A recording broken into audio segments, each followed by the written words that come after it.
Hello, everyone, and welcome to the show today with Dr. Beth Kaplan, all the way from Newtown, Pennsylvania. Pennsylvania. Welcome to the show. Thank you. We are so excited. You know, you guys, that Beth Kaplan is a global expert in belonging. And if you don't know what belonging is, you have to stay tuned because belonging is a new topic that is everywhere. Why you don't feel very connected at work? Why do you feel alone? Why you're not feeling like you belong to the company you're working with? Yeah, today we're gonna find out how to get connected, how to feel that you really belong, you care, and why you do all this work. It's so important. So let's talk about these problems. So Dr. Kaplan, sorry, the Yes. most focused researcher on this topic. So she will just tell us all what is the problem. You do the talking, I do the listening. There we go. Okay. So thank you so much for having me, first of all. And I'd love to say that there are no issues with belonging, but that would be totally untrue. So the biggest problem with belonging is that we've really made it a very complex concept.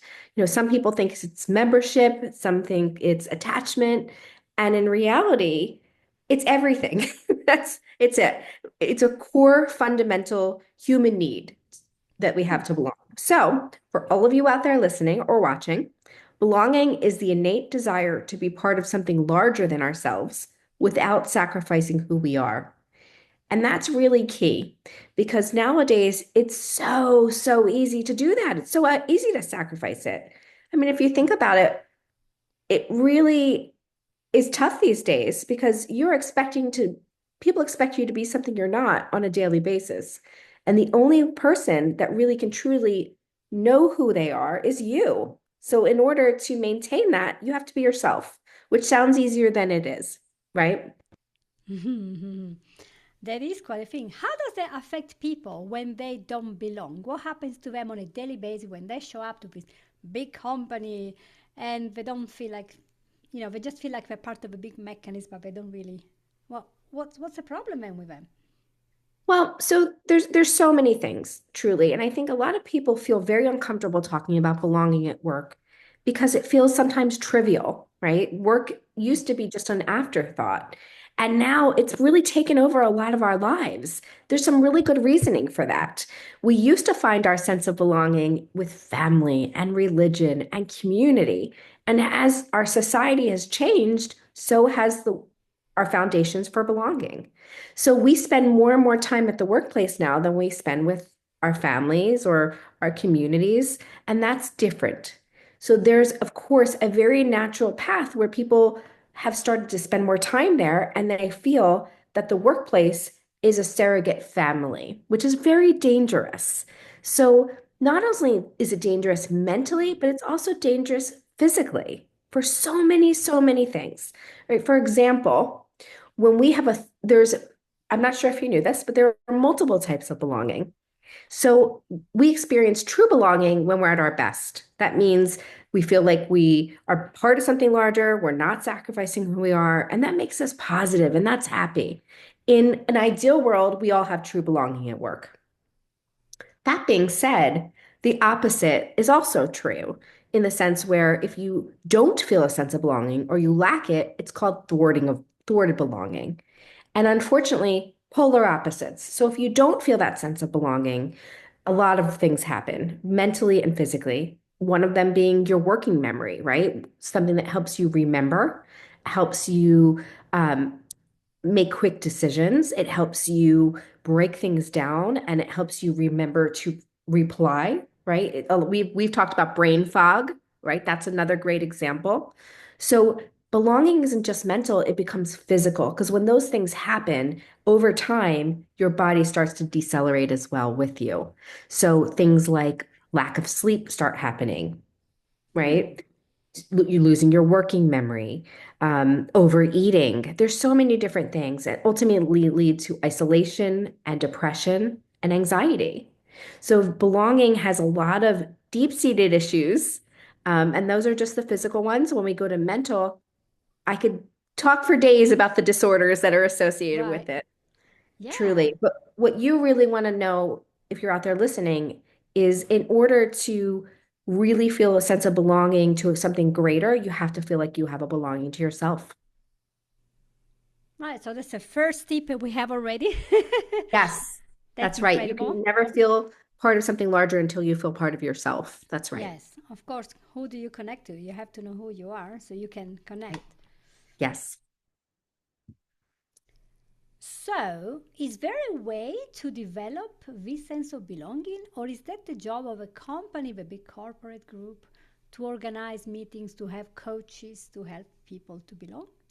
Oh, I love that question. So I believe it's up to all of us to understand ourselves and our sense of belonging. I also feel that the company has a stake in this as well. If a company puts it out there that they're the destination for belonging, which so many companies do nowadays, then they also should be responsible for the health of their employees, right? We talk a lot about workplace safety. Psychological safety is also part of that as well. So while I don't necessarily think that everyone will have a sense of belonging at work, it's important to understand what your sense of belonging looks like. Is it true? Is it thwarted? Or there's actually more definitions, right? There is sacrificial belonging. That's when people compromise their well-being. That's when they sacrifice part of who they are for the greater good of something else. And in this case, that might be the company. And then there's also dissimulated belonging, and that's a tricky one.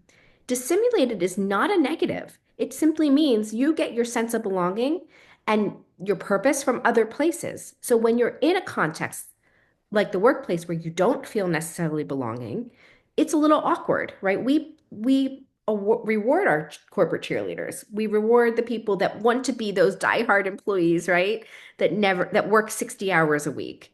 So dissimulated belongers, they're fine, they're happy, they're healthy. It's everyone around them that usually has a problem with them, right? I'm going to Hmm. give you an example. I have a friend that works for a company and they have a happy hour every Thursday. She doesn't go. She doesn't want to go.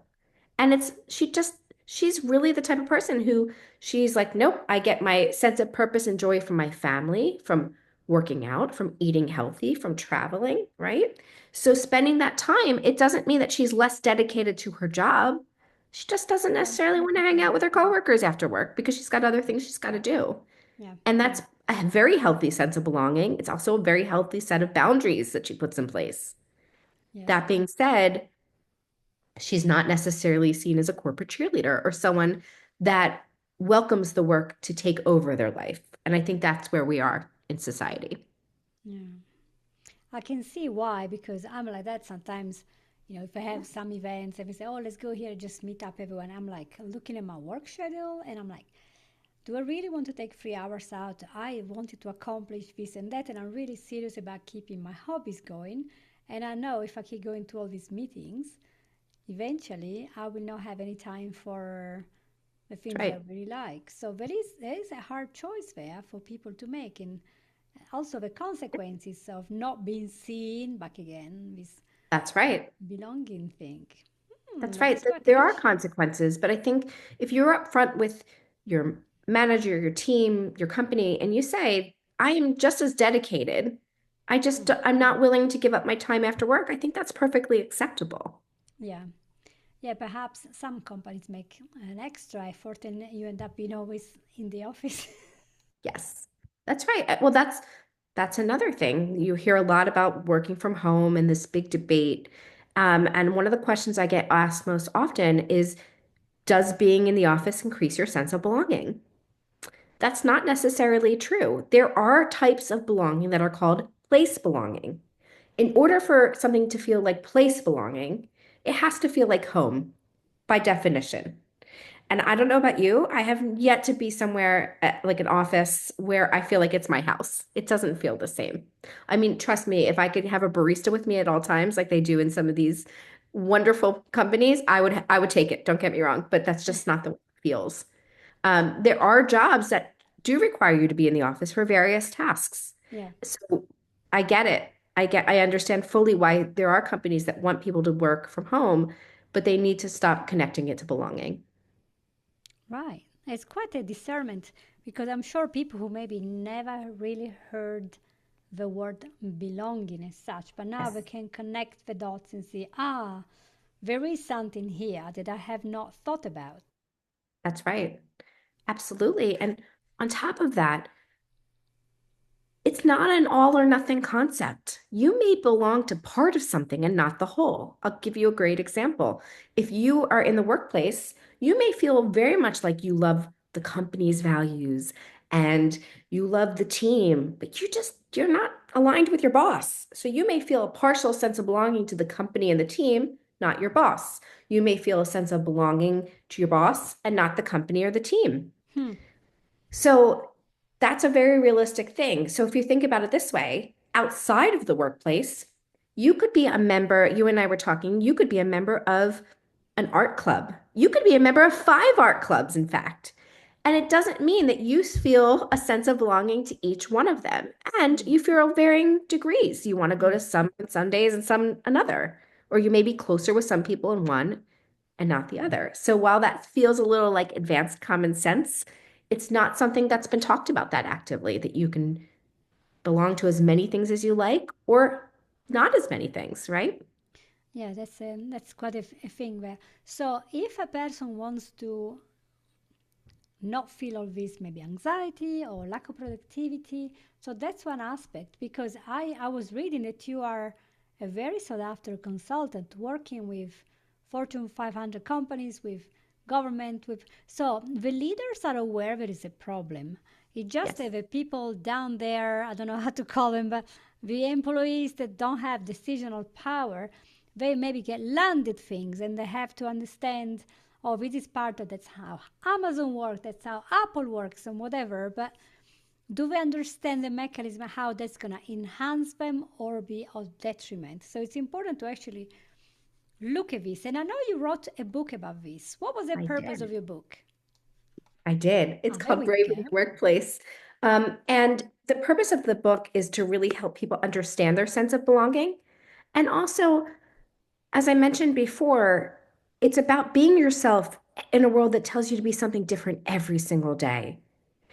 The book is really about understanding what you want, learning a little bit more about yourself, and the path to get there. So it's really great because it's chock full of exercises that help you do exactly just that. Here's the reality. We can't all just quit our jobs. If you're unhappy with something, Yeah. you it's tied to our livelihoods. So you have to really determine what you need out of life and how to get it for yourself. And the book really gives you an understanding of how to do that. And sometimes that's staying at the same place you're at. Hmm. Doesn't mean you can always leave. But if you don't leave, how do you get the best out of yourself and then go from surviving to thriving? That's really, really important. We don't want to just skate by life.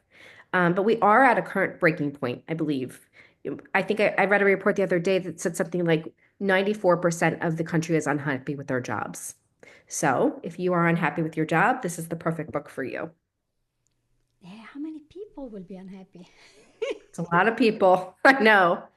And it makes sense. I mean, you had said something also that was very interesting to me, which is that leaders know, but how do we work with the rest of the people? And I'm going to tell you, I don't know if leaders really do know.